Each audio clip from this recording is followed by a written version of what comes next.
தேவனுக்கு மகிமை உண்டாவதாக. இன்றைய தெய்வீக ஆற்றல் வானமும் வானங்களும். தேவபுத்திரர் கர்த்தருடைய சன்னதியில் வந்து நின்றபோது சாத்தானும் அவர்கள் நடுவிலே வந்து நின்றான். யோபு 1:6.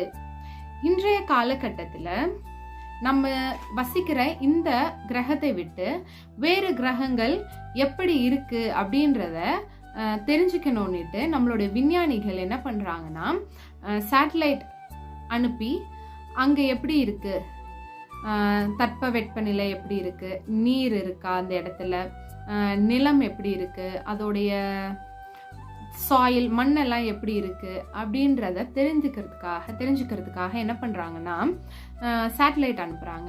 அதுவும் போய் என்ன பண்ணுதுன்னா அந்த கிரகங்களை புகைப்படம் எடுத்து அனுப்புது. அது நமக்கு இங்க சமூக வலைத்தளங்கள்ல வைரல் ஆகிட்டு இருக்கு.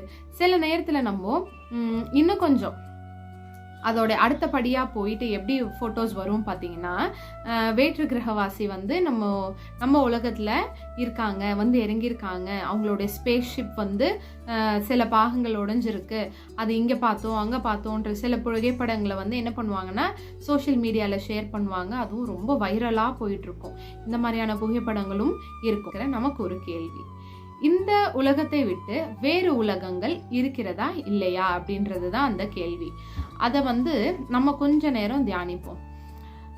எபிரேயர் 11:3 தெளிவா நமக்கு சொல்றது, உலகங்கள் தேவனுடைய வார்த்தையினால் உண்டாக்கப்பட்டது. எப்படி சொல்லியிருக்க வசனம்? உலகங்கள் தேவனுடைய வார்த்தையினால் உண்டாக்கப்பட்டது. எபிரேயர் 11:3 உலகம் தேவனுடைய வார்த்தையினால் உண்டாக்கப்பட்டதுன்னு சொல்லல. இதுலே நமக்கு தெரியுது, நம்ம ஜீவிக்கிற இந்த உலகத்தை தவிர வேறு உலகங்கள் தேவனுடைய கிரியைகள்ல ஒன்றாய் இருக்கிறது. தேவன் படைத்ததுல சிருஷ்டித்ததுல வேறு உலகங்களும் அடங்கி இருக்கு அப்படின்றது இந்த வசனத்தின் மூலமா தெளிவா தெரியுது இல்லைங்களா? ஆனா நமக்கு தெரிஞ்சது என்ன? நம்ம வாழ்ற இந்த கிரகம், இந்த பூமின்ற ஒரே கிரகம் மட்டும் நமக்கு தெரியும். இதுதான் மனிதன் ஜீவிக்கிற ஒரு கிரகம் நினைச்சிட்டு இருக்கோம். ஆனா தேவனுடைய வார்த்தையினால வேறு கிரகங்களும் உண்டாக்கப்பட்டிருக்கு. சரி, நமக்கு எப்போ அதெல்லாம் தெரியும், எப்போ பார்ப்போம் அப்படின்னு ஒரு கேள்வி வரும்பொழுது, தேவனுடைய 2ஆம் வருகையில நிச்சயமாவே இந்த நம்ம இருக்க இந்த உலகம் அழிந்து புதிய வானமும் புதிய பூமியும் உண்டாக்கப்படும்.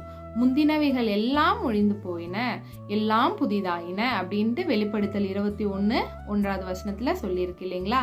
அதே போல தேவனோட வருகை நாள்ல இப்போ இருக்கிற இந்த உலகம் அழிந்து எல்லாமே புதிய உலகமாய் மாறும். அந்த நாளுக்காக நம்ம அனைவரும் காத்திருப்போம். இப்போ நமக்குள்ள இருக்க ஒரு கேள்விக்கு பதில் கிடைச்சிருக்கு. அதாவது வேறு உலகங்கள் இருக்கு, புதிய உலகமும் புதிய பூமி, புதிய வானம் புதிய பூமி எல்லாமே தேவனுடைய வருகை நாள்ல நிச்சயமா நம்ம பார்க்க போகிறோம். இந்த தேவனுடைய வருகை நாளுக்காக நாம் யாவரும் ஆயத்தப்பட்டு காத்திருப்போமாக. இன்றைக்கான மருத்துவ செய்தி, தண்ணீரை குறித்து தான் நான் சொல்ல போறேன். நம்மளோட உடம்புல 60% தண்ணீர் இருக்கு. நம்மளுடைய ரத்தத்துல 90% தண்ணீர் இருக்கு. ஒரு சராசரி ஒரு நாளுக்கு ஒரு ஆணுக்கு பார்த்தீங்கன்னா, ஆணுக்கும் பெண்ணுக்கும் 2.5-3 லிட்டர் அளவு தண்ணீர் குடிக்கணுமா. அதுக்கு கீழே குடிச்சாதான் அந்த ஸ்டேஜ் பேர் என்ன, அவங்க கம்ப்ளீட்டா டீஹைட்ரேட் ஆகக்கூடிய ஒரு ஸ்டேஜ் வரும். அதனால நிச்சயமா 2.5-3 லிட்டர் நம்ம தண்ணீர் குடிச்சு பழகிக்குவோம். ஒருவேளை கம்மியா குடிக்கிறவங்களா இருந்தா நம்ம நிறைய குடிக்க ஆரம்பிச்சிருவோம், பழகிக்கலாம். அடுத்து பாத்தீங்கன்னா, மூளை வந்து ரொம்ப சுறுசுறுப்பா செயல்படுமா தண்ணீர் இருந்துச்சுன்னா. நம்ம உடல்ல தேவையான அளவு தண்ணீர் இருக்கும்பொழுது மூளை ரொம்ப சுறுசுறுப்பா இருக்குமா. நல்ல நல்ல காரியங்களை யோசிக்கக்கூடிய தன்மை நமக்குள்ளாக வந்துடும். அடுத்து பார்த்தீங்கன்னா, நம்ம உடல்ல இருக்க எல்லா விதமான கழிவுகளையும் வெளியேற்றக்கூடிய தன்மை தண்ணீருக்கு தான் இருக்கு. எந்த வகையா வெளியேற்றம்னு பார்த்தீங்கன்னா, சிறுநீர் மூலமாகவோ இல்லை யூரின் மூலமாகவோ இல்லைன்னா வேர்வை மூலமாகவோ நம்ம உடல்ல இருக்க எல்லா கழிவுகளையும் வெளியேற்றும். அது மட்டும் இல்லாம நம்மளுடைய சருமம் பொலியாகவும் நல்ல ஒரு அழகான தன்மையோடையும் இருக்கும், ஹைட்ரேட்டடா இருக்கும். இன்னும் சொல்ல போனா ஹைட்ரேட்டடா இருக்கும். அதே போல நமக்கு கான்ஸ்டிபேஷன் போன்ற எந்த பிரச்சனையும் வராது. அதே போல நமக்கு டைஜஷன் சம்மந்தப்பட்ட எந்த பிரச்சனையும், நம்ம வயிற்றில் எந்த விதமான கோளாறுமே இல்லாமல் பார்த்துக்கக்கூடிய தன்மை இந்த நீருக்கு இருக்கு.